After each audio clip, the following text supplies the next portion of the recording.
penyelesaian batas-batas daerah khususnya di Provinsi Aceh, dan pada saat ini kita akan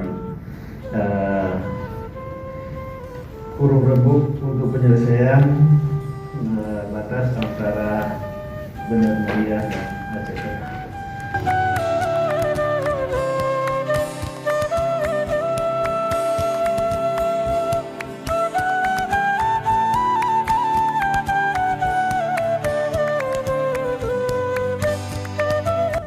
Untuk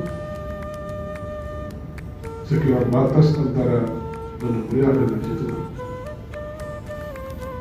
ini saya kira yang lebih gampang karena kami itu sama.